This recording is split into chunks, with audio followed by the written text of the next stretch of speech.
Gràcies, senyor alcalde. El grup d'Esquerra Republicana de Viladecans ens abstindrem en aquesta moció.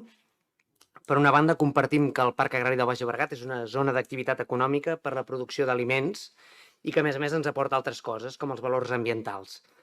I que quan invertim les prioritats, quan posem primer els valors ambientals respecte als valors productius, és quan la cosa trontolla.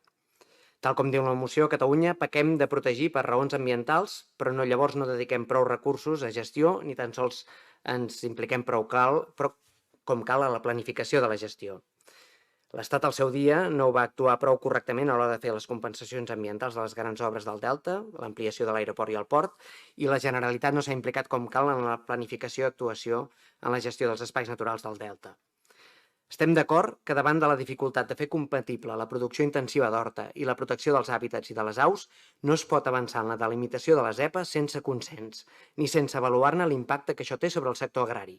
Estem en context d'emergència climàtica que pot portar a emergència alimentària. El parc agrari és un espai estratègic per al subministrament d'aliments frescos, de proximitat, saludables i de qualitat a la població metropolitana. I compartim també la necessitat de fer el pla especial i de gestió dels espais naturals i d'executar totes les actuacions per facilitar el drenatge de la plana agrícola, minimitzant els danys quan hi ha negades.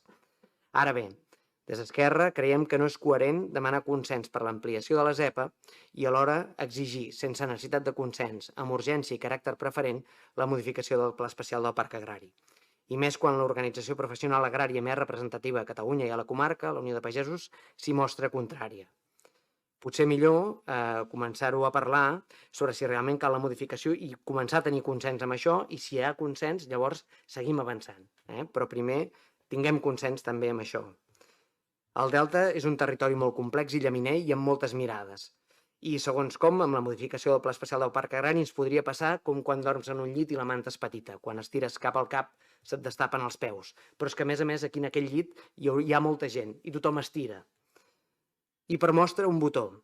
Algunes de les entitats que impulsen la moció que es presenta són impulsores de l'ampliació de l'aeroport que pot afectar desenes d'hectàrees agrícoles del parc agrari per convertir-les en zona humida com a compensació. Defensar la pagesia és també defensar el territori on han de desenvolupar la seva activitat. Tenim contradiccions, és cert. En Joan Fuster deia: en les meves contradiccions, les meves esperances. Hi ha qui pot tenir altres contradiccions, com defensar avui la pagesia amb aquesta moció, però anar de la mà d'impulsors de projectes com Eurovegas o l'ampliació de l'aeroport.